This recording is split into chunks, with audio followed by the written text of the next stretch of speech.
human rights. Meaning and concept of हुकूकुल इबाद. हुकूकुल इबाद का मतलब क्या है? Rights is the plural of haq. Literally means proven things and special consideration. These are two types of rights, the rights of Allah and the human rights. दो किस्म के हकूक़ होते हैं, एक अल्लाह के हकूक़ जो हम पर हैं और एक उसकी मखलूक के मतलब इंसानों के हकूक़ जो हम पर हैं. Rights of Allah refers to a responsibility related to Allah Almighty which Islam teaches us to fulfill. अल्लाह की जो राइट्स हैं, जो अल्लाह का हक है हम पे, वो क्या है? क्या हक है हम पर अल्लाह का? उसकी इबादत करो और उसकी सारी जो अहकामात हैं, जो हुक्म अल्लाह ने दिए हुए हैं, उन सबको फॉलो करो, उन सबको मानो. ठीक है. And the human rights refer to the special consideration that Allah Almighty has enjoined on His servants for one another. The right of one person is the responsibility or duty of the another person. हर इंसान का दूसरे इंसान पर क्या हक है? मुजम्मिल, क्या हक है? आपका मुझ पे क्या हक है?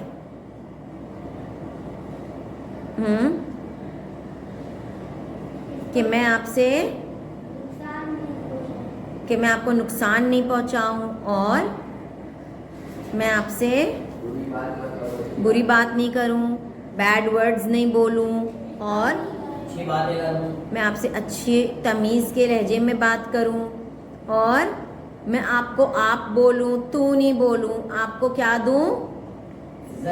इज्जत दूं, रिस्पेक्ट से बात करूं, आपके प्रॉब्लम्स को जितनी हद तक मैं कर सकूं सॉल्व करूं. ठीक है ना? ये आपका हक है. ये हर इंसान का दूसरे इंसान पे हक है. ठीक है कि हम फाउल वर्ड्स नहीं बोलें, उसकी बात को समझने की कोशिश करें, उसको बोलने दें. ठीक है जी. It is necessary for the prosperity and development of any society to take care of human rights along with the rights of Allah Almighty. दोनों हकूक़ हमने फॉलो करने हैं, इंसानी हकूक़ भी और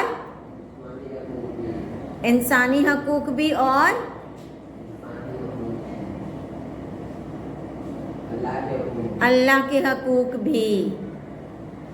The significant members of the society are orphans, widows and disabled and travelers. Their rights are described in the following. सबसे ज़्यादा जो नाजुक लोग हैं हमारी सोसाइटी में वो हैं यतीम, बेवा. यतीम कौन होता है? जिसके कोई माँ बाप नहीं होते, जिसके माँ बाप मर चुके हों. बेवा कौन होती है? जिसका शौहर मर चुका हो. और डिसेबल्ड कौन होते हैं? माजूरी हो जिसमें. और ट्रैवलर्स कौन होते हैं? जो दूसरे शहर से या दूसरे मुल्क से हमारे मुल्क में सैर करने या किसी काम से आए हों. मेहमान समझ रहे हैं, जो दूसरे मुल्कों के जो मुल्क से आते हैं वो मेहमान समझ जी. राइट्स ऑफ ऑर्फन्स मतलब उनके राइट्स जो ऑर्फन्स हैं. ऑर्फन्स कौन है? यतीम बच्चे जिनके माँ बाप नहीं है, उन पर उनका हमारे पे क्या हक है? An orphan child, a boy or a girl whose father has died. For such children, Islam imposes the responsibility on the society that they should be treated well and taken care for cherishing. The left property of their heirs should be protected. अगर यतीमों का माँ बाप अगर कोई जायदाद छोड़कर गए हैं तो हम उनकी जायदाद की क्या करें? हिफाजत करें जब तक वो बालिग नहीं हो जाते, बड़े नहीं हो जाते. ठीक है. Their education and training should be arranged. उनकी तालीम और तरबियत का हम ख्याल रखें कि उनको अच्छी तालीम और तरबियत दें. When they reach the age of maturity and management, their property should be handed over to them. Not even a grain of their wealth should be eaten illegally. उनके माल में से कोई दाना भी हम अपने मुंह में नहीं डाल सकते. हमको उनका माल बहुत ईमानदारी से संभाल के रखना है, और जब वो बालिग हो जाएं, बड़े हो जाएं, संभालने के काबिल हो जाएं, तो उनके हवाले कर देना है. Similarly, Islam also instructs us that the prosperity of orphans should be separated from our property.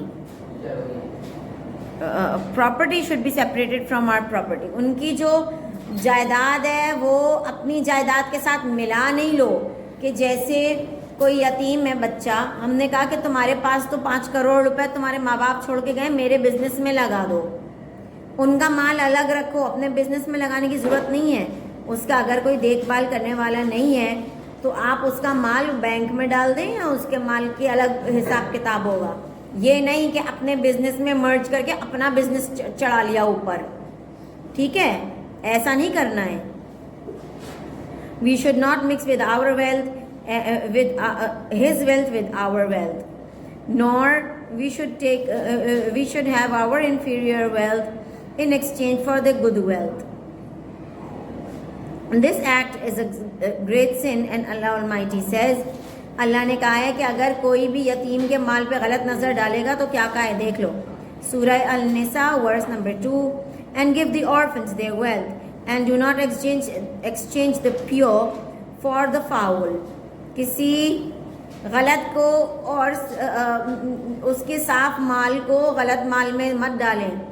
कि उनको ये नहीं कि उसका 5 करोड़ का उसके बाप माल छोड़ के गया है और आपने, बेटा when I come to your class I check it over there.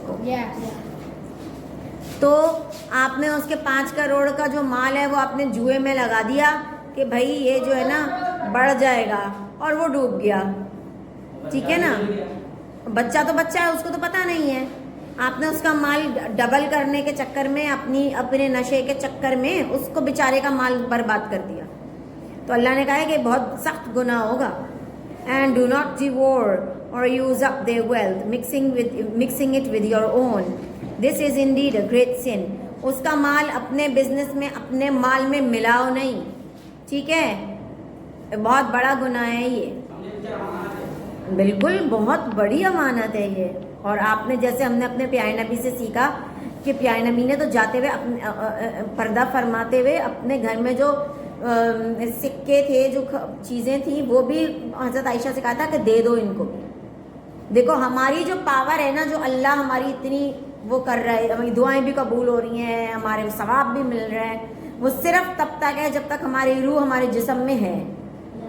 एक दफ़ा ये रूह जिस्म से अलग हुई है और हमारी सारी दुआएं, सारी मेहनतें, सारे अच्छे काम करने की सलाहियतें सब हमारे से अल्लाह ताला स्टॉप हो जाएंगे. हमारा अकाउंट बंद हो जाएगा. तो प्यारे नबी ने जाते जाते भी, जब उनकी इंतकाल हो रहा था, तब भी जाते जाते भी नेकी का काम करके गए. तो हमें भी यही करना चाहिए और हमें गुनाहों से दूर रहना चाहिए.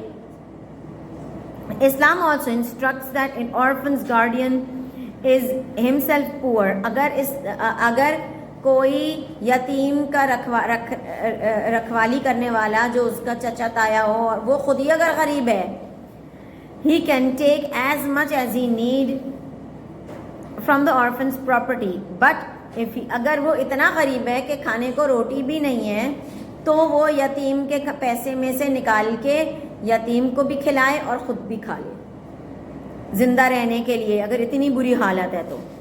मगर अगर वो अमीर है तो कोई ज़रूरत नहीं है उसको उसके माल को हाथ भी लगाने की. अल्लाह ताला ने फरमाया है सूरह अन-निसा verse number 6, and whoever guardian is well off. Well off का मतलब, वेल ऑफ का मतलब पैसे वाला, मालदार आदमी. अगर कोई मालदार आदमी है, मालदार कोई आदमी है, मस्ट एब्स्ट्रेन, उससे अलग, मस्ट एब्स्टेन मतलब अलग रहे. And whoever is poor may use from it in a responsible measure. अब अगर उसके पास चचा ताया जिसने एक यतीम को रखा हुआ है, उसके पास तो खाने को है नहीं, तो उसने उसके माल में से रोज टिक्के और बिरयानी खा रहे हैं। ये नहीं करना है। आपने अगर बहुत ही बुरा हाल है तो आप उसके माल से आटा लाएं और दाल लाएं, सब्जी लाएं और घर में पकाएं, ताकि 2 दिन का 4 दिन चल जाए। ठीक है, ख्याल से। उसका माल कोई मुफ्त का माल नहीं है जो आप रोज टिक्के बिरयानी ऑर्डर करते रहें और उसका माल 4 दिन में ख़त्म कर दें।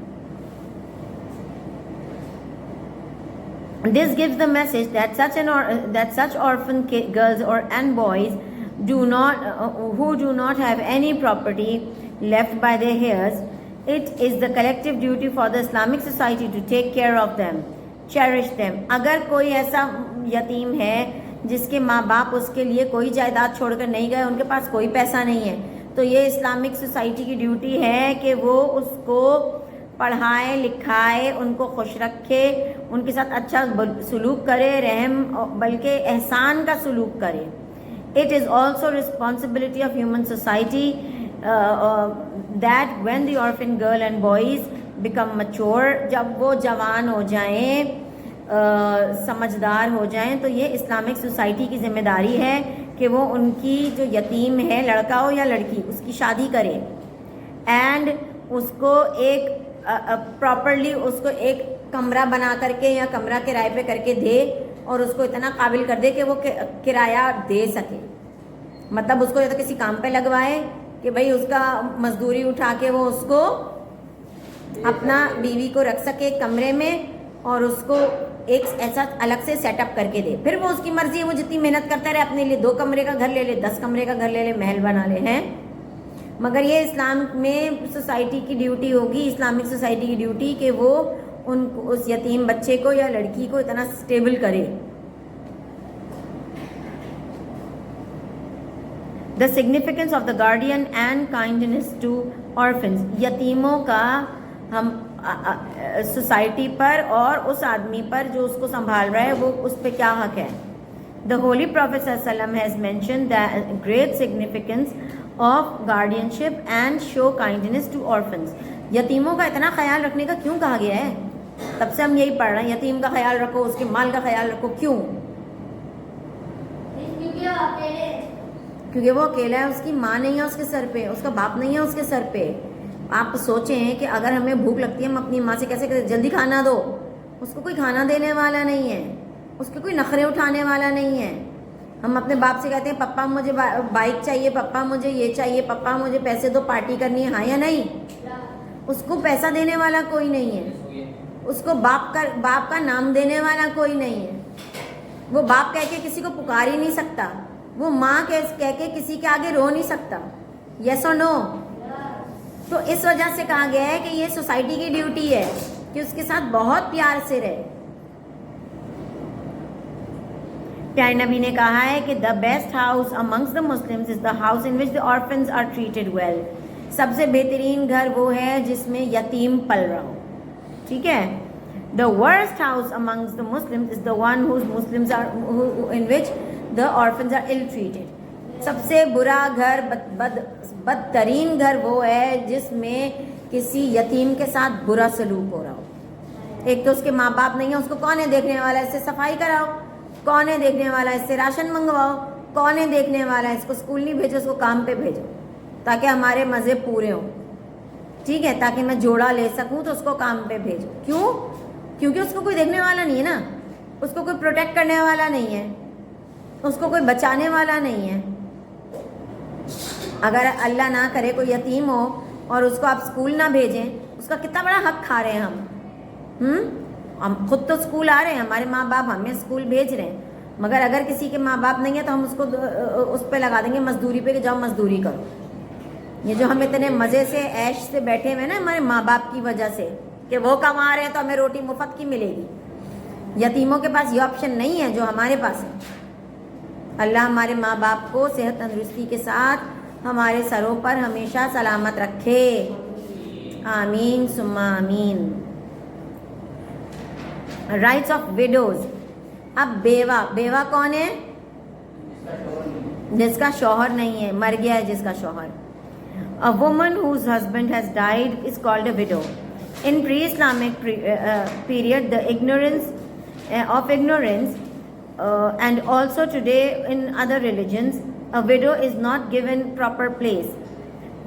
However, Islam has defined widows' rights and given them a place of full honor in the society. पिछले ज़माने में क्या होता था, जब किसी का शौहर मर जाता था तो औरत को भी उस पे बिठा के आग लगा देते थे उसकी फ्यूनरल पे. कि अगर आदमी पहले तो गैर मुस्लिमों में प्यारे नबी के आने से पहले तो ये होता था कि अगर कोई आदमी मर गया तो उसके साथ उसकी जो फ्यूनरल होती थी उसमें जला देते ना. मुसलमान जो है वो नहीं जलाते, मगर जो नॉन मुस्लिम्स होते थे पहले, क्योंकि प्यारे नबी नहीं आए थे उस वक्त, तो उस वक्त जला देते थे मैयतों को. तो उसके ऊपर ही उसकी मैयत के बराबर ही उसकी बीवी भी सज धज के तैयार होके और वो बैठ जाती थी कि भाई अब मियाँ नहीं है तो इसकी बीवी को भी जला दो. तो मियाँ को तो जलाना ही है, बीवी को जिंदा ही जला देते थे. क्यों जलाते थे? क्योंकि अब मियाँ नहीं है तो उसकी ज़िंदगी अब क्या हो गई है, ख़त्म हो गई है, बेकार हो गई है. फिर इस्लाम आया तो इस्लाम ने बताया कि नहीं जी, बेवा के भी बहुत राइट्स हैं.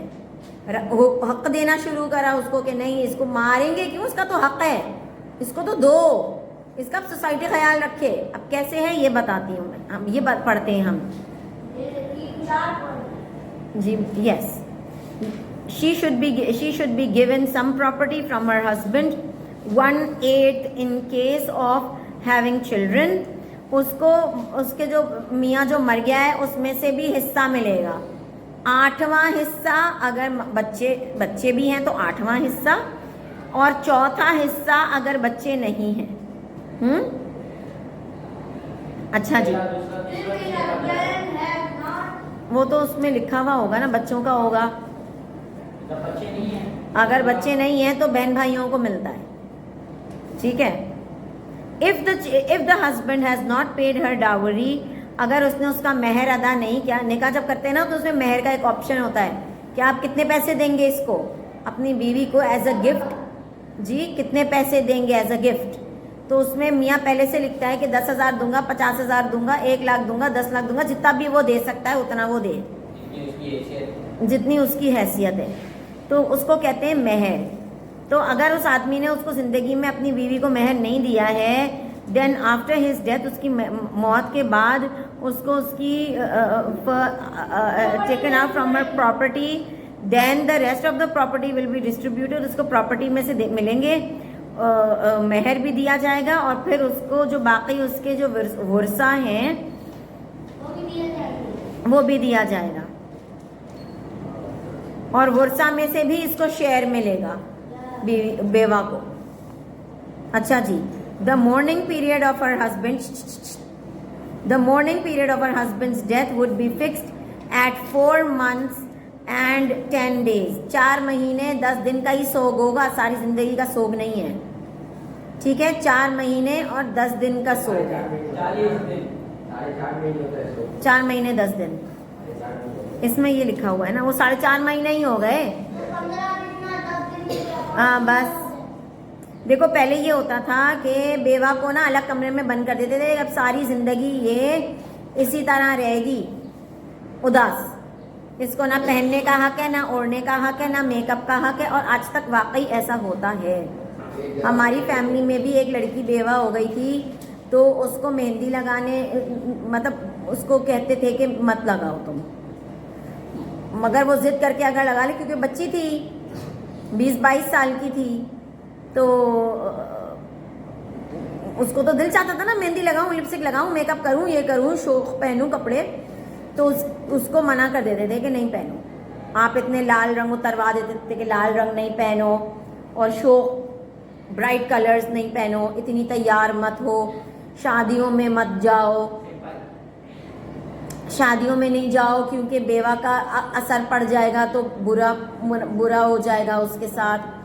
और ये भी कहा जाता था कि क्या हो रहा है, तो इस्लाम ने उनको बेवाओं को कहा कि नहीं, इनका जो सोग है ना वो सिर्फ 4 महीने 10 दिन है। और 4 महीने 10 दिन भी इसलिए रखा जाता है कि चेक किया जाए कि भाई इसको कोई बच्चा तो नहीं है अभी भी, ठीक है, इस वजह से ये चेक किया जाता है, इसलिए 4 महीने 10 दिन का उनका सोग होता है।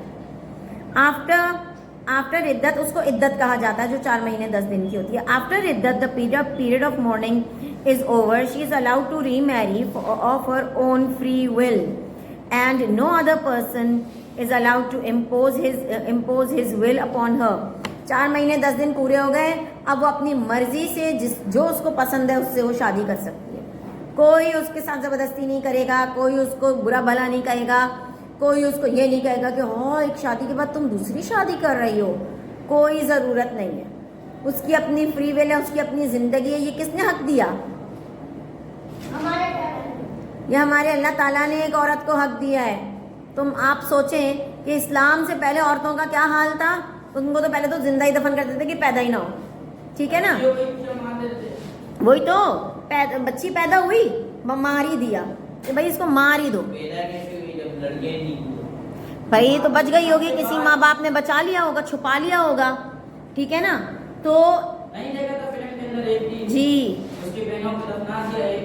हाँ, आप थे उस दिन जिस दिन हमने मूवी देखी थी, उस मतलब वो वाला सीन तो हाँ जी, आपने गौर मस्ती में लगे हुए होंगे। हाँ तो फिर याद कैसे नहीं है? अपने घर में देख लीजिएगा, यहाँ पे टिकट दे दीजिएगा, घर पे देख लीजिएगा। अच्छा, तो हमको ये हक किसने दिया? और इतना हक कि आदमी की जायदाद में से भी हक मिलेगा, और दूसरी शादी का भी हक है कि बेवा जो है वो, फिर उस लड़की जो मेरे ख़ानदान में थी, फिर उसका ना बहुत अच्छा रिश्ता आया ना, तो फिर उसकी सब ख़ानदान ने मिलके उसकी शादी करी, और अब वो अल्लाह का शुक्र है बहुत बहुत बहुत खुश है, तैयार होती है, पार्टियों में जाती है। किसकी वजह से? अल्लाह ताला की वजह से। अल्लाह ताला का एहसान है हम सब पर, ख़ास तौर से हम लड़कियों पर, औरतों पर, वरना हमारा तो बहुत बुरा, हमको तो कोई वो समझते थे कि ये तो गुलाम से भी नीचे, बहुत ही बुरा।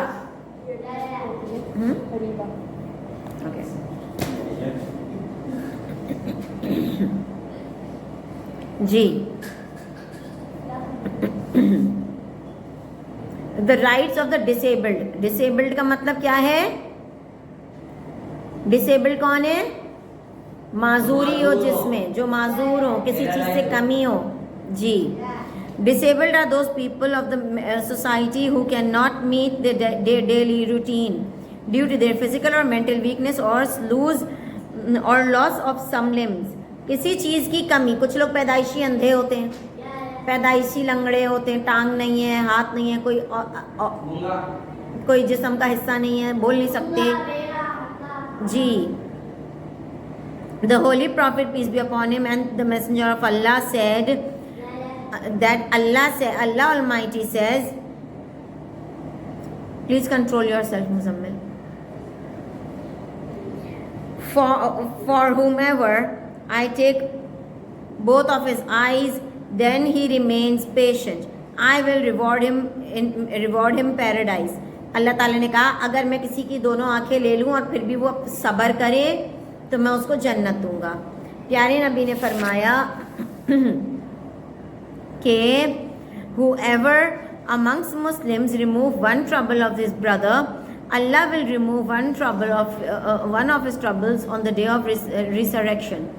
अगर किसी ने दूसरे किसी भी शख्सियत के प्रॉब्लम सॉल्व की तो मैं भी उसका एक प्रॉब्लम सॉल्व करूंगा। इससे क्या होगा? हम किसी का प्रॉब्लम सॉल्व करेंगे तो एक तो नेकी मिलेगी, हमारी प्रॉब्लम सॉल्व हो जाएगी, और वो हमारा क्या हो जाएगा? बहुत ही पक्का दोस्त हो जाएगा। कितने फायदे हैं? ऑफ कोर्स इतने सारी बातें, अच्छी बातें हमको सवाब के थ्रू मिलेंगी। अल्लाह ताला प्यारे नबी ने फरमाया to lead a lost person or a blind is also charity. कोई बंदा अगर कहीं खो गया है, उसको रास्ता नहीं आता है, अगर आप उसको रास्ता बता दें, या अंधा है उसको रास्ता बता दें, तो ये भी सदका है, इसका भी आपको बहुत सवाब मिलेगा. मतलब हम एक अच्छे इंसान बने, उस पर अल्लाह हमको गिफ्ट्स देंगे, सवाब देंगे. हमको क्या बनना है? सिर्फ अच्छा एक इंसान बनना है. वो तो हमको बनना ही चाहिए. यस, अरे अच्छा इंसान तो हमको बनना ही चाहिए. मगर अल्लाह कितना गफूर रहीम है कि हमें उस पर हमको गिफ्ट्स दे रहा है, सवाब दे रहा है, जन्नत भी देगा. जो चीज़ हमको होना चाहिए, करना चाहिए, अल्लाह हमें उस पर भी सवाब दे रहा है, उस पर भी चीज़ें ब्लेस कर रहा है हमें. Some of the rights of the disabled. Since disabled people cannot carry out their daily routine independently, healthy people must support them in every possible way by treating them well and serving them. क्योंकि वो अपनी आम routine का काम नहीं कर पाते, तो हम लोगों को उनकी मदद करनी चाहिए और हमारी मदद से उनके काम हो जाएं. It is page number 76. It is forbidden to speak of favor conferred on the disabled. ये बुरी बात है कि हम उनके ऊपर एहसान जताते रहें. क्यों? क्या मैंने तुम्हें सड़क पार नहीं कराई थी? क्यों? क्या मैंने तुम्हें खाना नहीं खिलाया था? ऐसे नहीं जताना है. ठीक है, सुना? Healthy persons are also healthy persons are also prevented from realizing them as disabled. तुम्हारा तो टांग ही नहीं है, देख इसको देखो, इसकी टांग नहीं है, इसके साथ नहीं खेलेंगे. हाँ, ऐसे नहीं करना है. उस इतना भी नहीं बोलो कि वो सुन ले. दे ऑफ कोर्स उसको बुरा लग जाए, और अगर उसने तुम्हारे लिए अल्लाह से दुआ मांग ली तो फिर जी हाँ, अल्लाह तो फौरन उसकी सुनेगा ना. कि उसके दिल से, किसी के भी दिल से अगर बददुआ निकल गई तो अल्लाह तो टूटे दिल की ना अल्लाह दुआ ऐसे सुनता है तेज. किसी का दिल मत तोड़ो भाई. They are also prohibited from using bad names or calling them with the bad names due to their ability. ओ अंधे, ओ काणे, ओ लंगड़े, इस तरह बोलो ज़रा, फिर क्या होगा? अल्लाह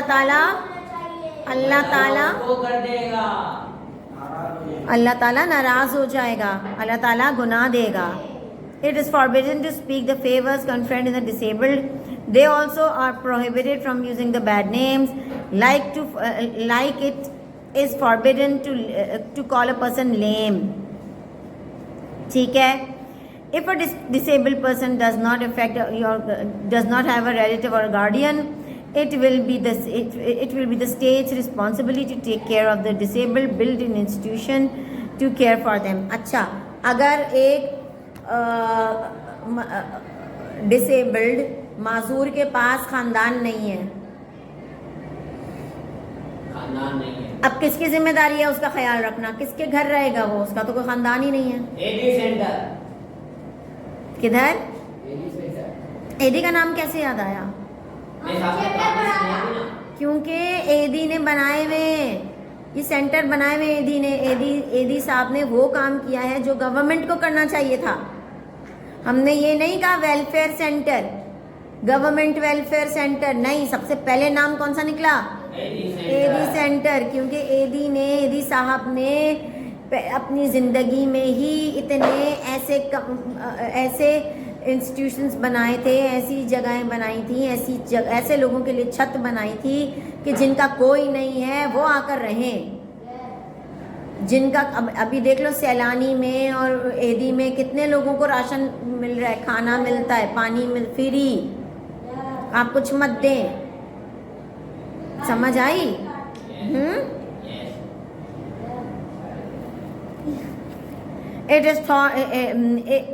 It taught the message that Islam teaches the well treatment, compassion and cooperation with all the humans. ये इस्लाम हमें सबों के साथ अच्छा बिहेवियर और अच्छी तमीज़ और तरीक़ा सिखाता है.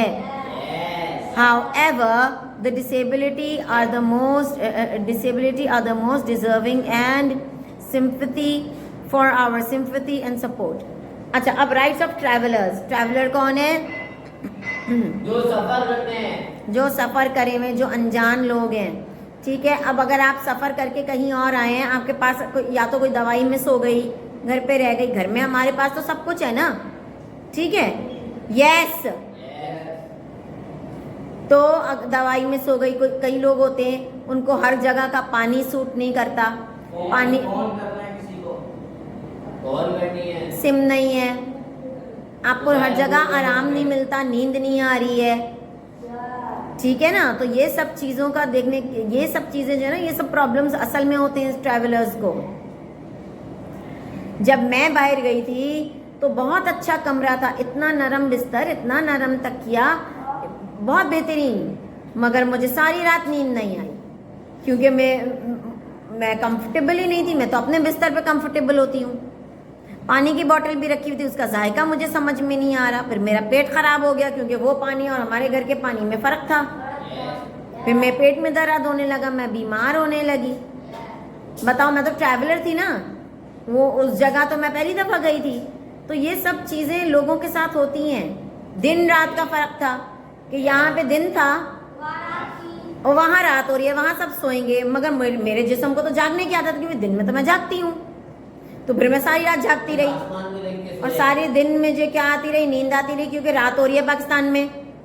समझ आई जी. A traveller is a person who goes away from his home to some work or need. Due to being away from his home, the traveler is temporarily deprived of comfort and convenience. Holy Quran has said in verse number 38, Surah Al-Rum. सूरह अल-रूम. Yes. 30 बार नहीं, 13वें बारे में. Therefore, give the relative his right, and do the needy, and to the needy and to the traveler. कि आप ज़रूरतमंद को भी उसका हक़ दें और ट्रैवलर को भी उसका हक़ दें और रिलेटिव को भी उसका हक़ दें. अब मैंने पहले भी बताया था कि मैं जब बाहर गई तो रास्ते में मुझे, अब पाकिस्तान में हम जाएं तो हमें तो पता है ना कहाँ से क्या चीज़ कितने की मिल जाएगी. और अगर आप गाड़ी में जा रही हो तो या तो बैग में पानी की बोतल है या गाड़ी में पानी की बोतल रखी हुई है. ये तो मुझे अब याद नहीं कि कौन सा वाक़या कौन से ज़माने का बताया था. मगर अब मैं वहाँ पर प्यासी फिर रही, गला खुशक हो रहा, पता ही नहीं कि भाई कि पानी मिलेगा कहाँ से. और दुकानें पता नहीं, यहाँ तो पता है ना दुकानें आ जाती हैं थोड़ी थोड़ी देर में, वहाँ कोई दुकान नहीं. गला बिल्कुल खुशक हो रहा, धूप इतनी सर पे पड़ रही, रात की नींद भी नहीं. तो मुझे चक्कर आ रहा है कि भाई बंदा पानी तो पिए. अल्लाह का शुक्र है कि वहाँ पर अल्लाह ने मेरी दुआ कबूल करी और लोग ना पानी की बोतल बांट रहे थे और बिस्किट बांट रहे थे. मैं तो अल्लाह का शुक्र किया और मैंने फ़ौरन जाके उनसे एक पानी की बोतल और एक बिस्किट ली. फिर वहीं बैठ के थोड़ा एक बिस्किट खाया और पानी पिया ताकि मेरी आंखें खुलें और तबीयत थोड़ी ठीक हो. अल्लाह का शुक्र. तो मैं ट्रैवलर थी ना. तो देखो, वो लोग मुसलमान नहीं थे मगर उन्होंने इस्लाम फॉलो किया हुआ है. There are two kind of travelers. There are two kind of travelers. One who stay in our house as a guest, and the other one whom we are traveling partners. Yes. Sir यहाँ पे रात है, वहाँ पे दिन है, वहाँ पे दिन है. Yes. सर आप वहाँ पे गए, आपने वहाँ पे फॉलो किया सही, आप वहाँ पे रही, फिर यहाँ पे आके आपको दोबारा मसला हुआ. यहाँ पे आके मुझे रात में जाग रही हूँ, दिन में सो रही हूँ, उलट हो गया. अच्छा, अब द ट्रैवलर्स जो हमारे घर में मेहमान की तरह रह रहे हैं, ठीक है. Regarding the guest travellers, the holy profit सल्लल्लाहु अलैहि वसल्लम said, whoever believes in Allah and the day on the last day should respect their guest. अपने मेहमान का, प्यारे नबी ने कहा है कि जो अल्लाह का यकीन रखता है ना अल्लाह पर, वो अपने मेहमान का बहुत ख्याल रखे. Such travelers should be greeted with good morals and a smiley face. Greetings should be initiated first politely and respectfully. मैं एक दफ़ा दूसरी जगह गई, अब वहाँ पर भी यही मसला कि भाई पानी अलग हो गया, जगह अलग हो गई, नहीं वहाँ रात दिन अलग नहीं था, 2-4 घंटे का फ़र्क था, तो वो सही था। हाँ, मगर मैं अपने घर में तो नहीं थी ना, मगर जिनके घर हम रह रहे थे वो उन्होंने इतनी मोहब्बत से, मैं छोटी थी, उन्होंने इतनी मोहब्बत से रखा, तरीके से सोना पड़ता है। उन्होंने बहुत ख्याल रखा, नाश्ते में चाय भी दी, दूध भी दिया, अंडा भी दिया। हम तो मेहमान थे, 10-15 दिन को गए थे, तो उन्होंने हर चीज़, मुझे याद है, मैं छोटी थी, 4-5 क्लास में थी, मगर मुझे अभी तक याद है कि इतना उन्होंने मेरा ख्याल रखा कि आज मैं आप लोगों से जिक्र कर रही हूँ कि इतना उन्होंने अच्छे से रखा ख्याल मेरा कि हर चीज़ मैंने खाई पी, मेरा आराम सुकून, हर चीज़ का उन्होंने ख्याल रखा। ठीक है, उनको अच्छे से खाना पीना दिया जाए। अब उनको अगर पैसे की ज़रूरत है तो उनको पैसे से फाइनेंशियल एड दी जाए, जी, पैसा दिया जाए उनको। और अब मैं तो छोटी थी ना, तो मुझे जो अंकल थे ना, मुझे वो आइसक्रीम खिलाने लेकर गए कि चलो आपको आइसक्रीम, मैं और मेरी छोटी बहन हम लोग आइसक्रीम खाने गए। मुझे कैसे याद है उनका सुलूक, उनका अच्छा सुलूक ही, तो हालांकि ये मुझे याद नहीं कि मैंने कौन सी आइसक्रीम खाई, ये मुझे याद नहीं, मगर ये याद है कि वो अंकल मुझे आइसक्रीम की दुकान पर लेके गए थे और हमने वहाँ पे आइसक्रीम खाई। देखो, किसी का अखलाक और किसी का अच्छा बिहेवियर याद रह जाता है, तो हमेशा अच्छे से अच्छे बिहेवियर रखा करो। The traveller leaves, when the traveller leaves, उसके साथ हो जाएं और उसके लिए दुआ करें, और उसको जो भी उसके डिस्टेंस का, उसको जो भी चीज़ें चाहिए हो वो हम प्रोवाइड करें। द होली प्रॉफिट सल्लम, जी, आर यू श्योर का मतलब है आपको पक्का यकीन है। द होली प्रॉफिट सल्लम ने फरमाया,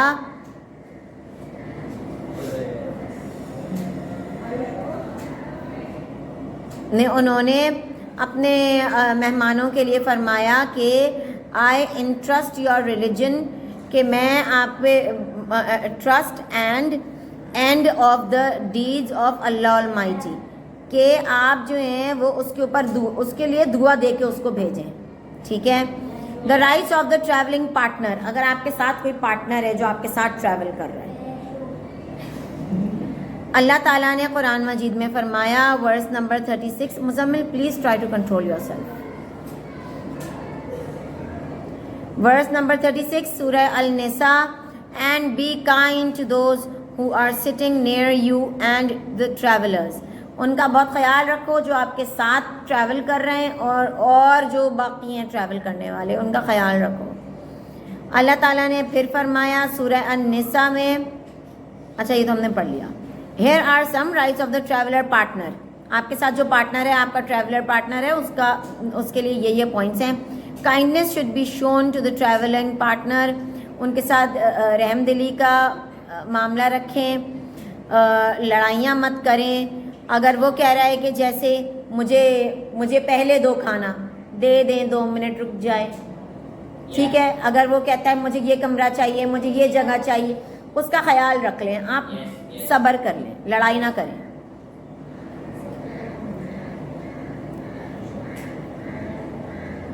उसको सर्व करें, उन्हें पहले पूछें कि आपको क्या दूं, खुद खाना खाने से पहले ना।